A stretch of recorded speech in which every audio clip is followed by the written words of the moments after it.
Do you want to know my top 20 favourite Florence and the Machine songs? Of course you do. You clicked on this video and she is the queen. She's one of the best, I was going to say British, but best human musicians out there.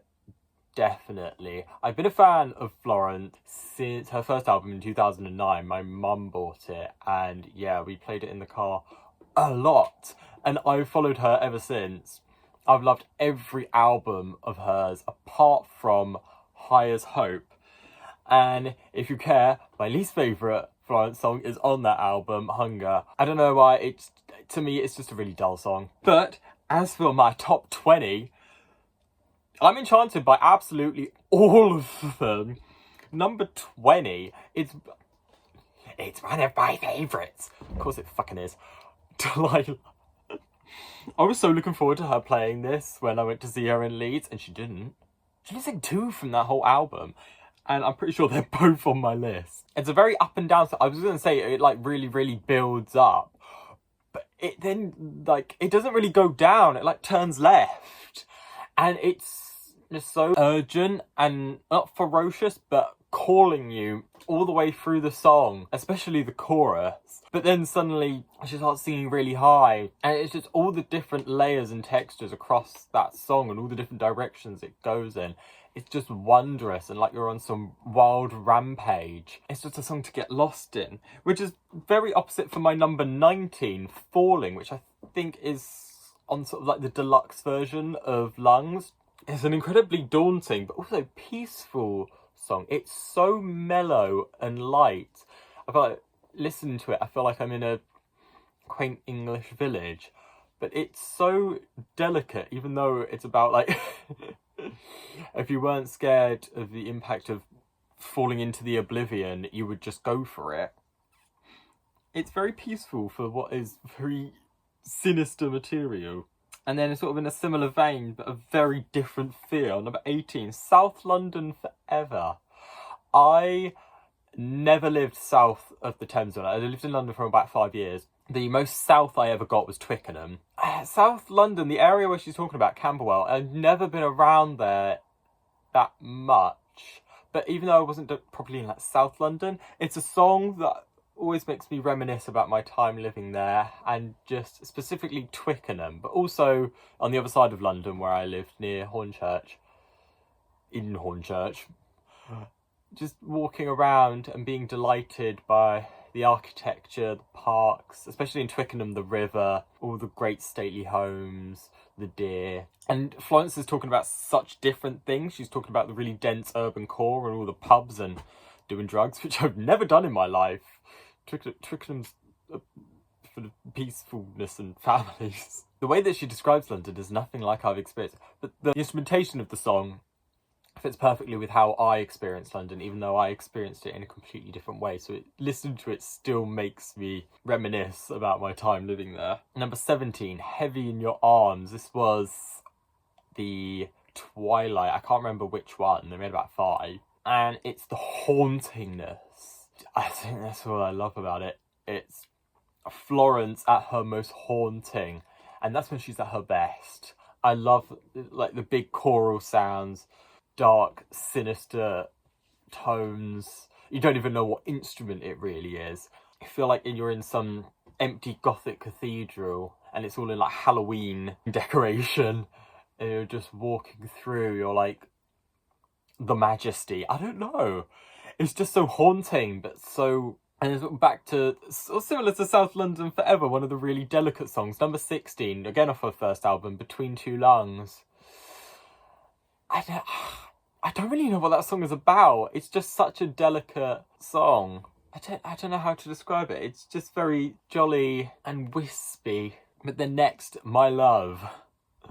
Very different attitude, where like Between Two Lungs is very wispy. My Love, it's very urgent, but it's sort of like soft, wispy urgency. Because it's definitely a lot faster paced than Between Two Lungs. And the urgency in it, I remember Florence saying this at her concert, it was that she could not do any live shows because of COVID. There's sort of the urgency of when can I get back on stage? When will the government allow large gatherings? When can I continue doing My Love. And it's just the way it builds up, and it's constantly being wispy, not dreamy at all. It's not dreamy at all, but it's like wispy and fast paced at the same time and still building up. And then it ends up being so anthemic. It's a similar way you could describe Dog Days Are Over from her first album. You've got piano at the beginning as it just builds up, and then you just build up and up and up. And even at the bit after the first chorus, where there's like no instrumentation apart from the odd piano note, but the way she sings so high, and not loudly, but with such a big voice, you're still building up. And the key change at the very end, the key it goes into, I absolutely love that key, especially at the end of a song. And just the way she says, "Here they come." I just feel like I'm running, exploring away, running into unknown land. The world is my oyster, and I just feel free. Just like, this is it, I've arrived. I don't know why. It just feels so complete. It's a feeling I've never known how to word it, but I just feel it with so many of my favourite songs. And then again, one of the softer ones. Number 13, My Boy Builds Coffins. It's a really soft, mellow song. Again, I don't really know what it's about. It's got everything Florence is good at, apart from the urgency. It just sort of, as a song, ticks along, but then at the end she suddenly comes out with her massive voice, and the song just comes back again to a lovely quiet trickling end. And it's so simple, there's not a lot going on, but it's such a delicate, lovely song. But then possibly number 12, her most urgent song, What Kind of Man. I absolutely love that song. I remember when it came out, like, we hadn't heard from Florence for almost 4 years. And I remember because it starts off, there's like no instrumentation. It's her almost whispering as she sings. And it starts to build up a little bit. And she says, "And with one kiss." And then suddenly this drum starts thumping in, and the urgency Florence is almost too perfect at comes rushing in and stays for the whole song. It gets bigger and bigger as the brass instruments come in, and it's just this crazy, wild lion chase of a song. It feels so empowering and anthemic. It was amazing live. And then number 11, it's not really her song, but her cover of it is probably the most famous version of it. Is, as I'm sure you've guessed, You've Got the Love. I would say her version of it is the only good one. I know there was an original, but Florence made it so perfectly. It is one of about 4 or 5 songs that I have in sort of the bank for first dance if I get married. I will say no more. And then number 10. Number 10 is a very short song. You might not have heard of it. It is the B-side to a single she did about 4 or 5 years ago. The single's called Moderation, and the B-side, which is my number 10, is a song called Haunted House. Oh, it's so pretty. It's very delicate, not somber at all. Perhaps it sounds a little melancholy. It's so short though. It's less than 2 minutes long. It's very repetitive, very dainty. I don't know how to describe it. It's just really, like, sweet, lovely to listen to. I think it's just about, like, being scared by your own emotions, which sometimes I am. But give it a listen. I don't know how to describe most of Florence's songs. I don't know, maybe one day I'll interview her and she could describe them all to me. But go to number 9, Seven Devils. Utterly opposite to Haunted House. Again, one of those songs where it's not building up, it is straight in there. There's the wispiness, and then suddenly she almost sings the highest and loudest note right at the beginning. It's making a statement. It's such a bold song. Like, that should be used in a musical. It's so theatrical. Like the Wicked Witch coming in could just come into Seven Devils. Pretty fitting, her being, like, the devil. Just come into Seven Devils. It would be perfect. And again, a very similar song on the same album. Number 8, I have No Light, No Light. It has a bigger sort of low-key start-up. But again, it's that you've got the verse being so quiet, and then the chorus, like What Kind of Man, suddenly bellowing out. But then the very wispy, dreamy, but also very sort of sinister mysteriousness of Seven Devils coming in, especially in the one massive long note, and then the drums come in and it's the last chorus. It's almost like the verses and the chorus are just leading up to that bit, and just her bellowing out this one note. And then number 7, this is my favourite song off of her brand new album, Dance Fever. If anything, it was one of my favourites that I saw live, Choreomania. I love that song so much. I think because it has absolutely no structure to it. It's just constantly building up and up and up and up and up, line by line by line. And of course, you've got the little whispering in the beginning as the song starts up, and then it's like as it builds up and up and up. But then it's just the same line over and over and over again, but she's getting louder and more energetic, especially on the stage. She was running all over the place. It's not like you're running towards the freedom, it's that you're already there and you're just stood still, embracing it all. And you're like, this is it, I've arrived, and I don't have to go any further. This is actually it, I have bloody arrived. It's like the ultimate freeing song. Number 6, this is a song that made me and my mum find out about her. I'm surprised this was so high.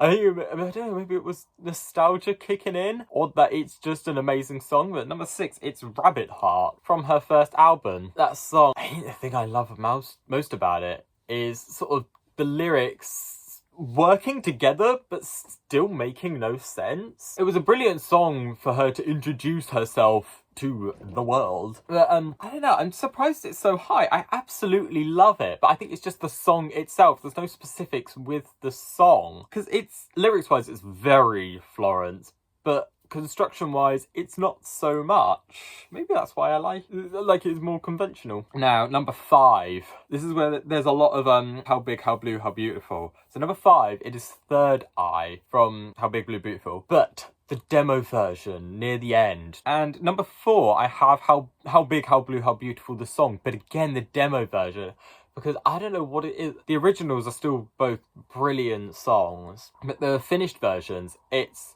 those lovely little delicate, quaint, pretty songs that Florence makes, where there's nothing anthemic or bold or like rushing you to freedom or anything. They're just really cute, delicate songs to listen to in the countryside. But these ones, there's more instrumentation around them, and I feel like the finished version, it takes away from that feeling like you're in the countryside and you've got no cares in the world and it's just you and your thoughts and it's all peaceful.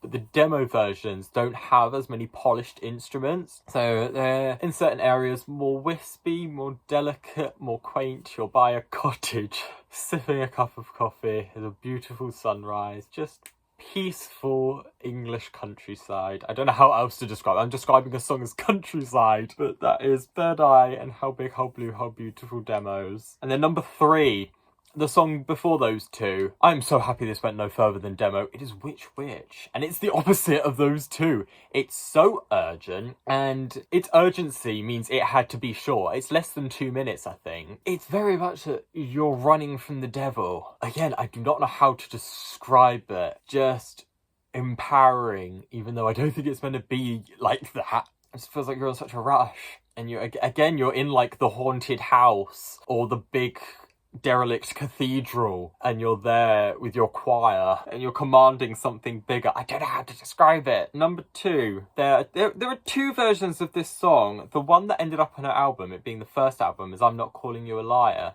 And I know it's a very somber song. The second version of it was like the demo when it was originally called Ghosts. Again, I prefer the demo to the finished version, but still both of them I absolutely love. They're so delicate and enchanting. It's where there's a little more instrumentation, but it makes it feel more enchanting, even though I think the lyrics are very dark. I don't know, it just, again, it's that countryside feel I was describing with my number 4 and 5. And even though the song's lyrics are about something so different, it's the instrumentation that makes me feel that way. And then number 1, Strangeness and Charm. I'm pretty sure I ended my concert review with telling Florence to do Eurovision, and if you stripped this, I think you could very easily take bits out of this song and strip it to 3 minutes, and she could have sent this to Eurovision, and damn, we would have won or come second. Knowing our track record, we would have come second, but it would have been a memorable Eurovision moment. I would love to see this live, considering it was a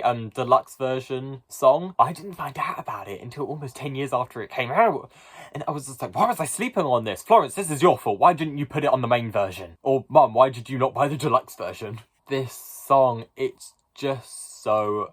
I don't think Florence does not have a more powerful, anthemic, loud, bold song. It's so enriching, and you properly and righteously, with the construct of the song, feel empowered and like you're capable of anything. And the song itself is about how, I think it's the 2 smallest divisible building blocks of society are called strange and charm, there are quarks, which are parts of neutrons and protons, which make up nuclei to atoms. So they say you can't split the atom, but you can. It's made up of components called protons and neutrons. They're outside the nucleus, electrons rotating round, and then in each neutron and proton there are these things called quarks. For these two, mainly up and down, but then there's also strange and charm and a few others. I never knew my A-level physics course would help me describe a Florence and the Machine song, but oh well. She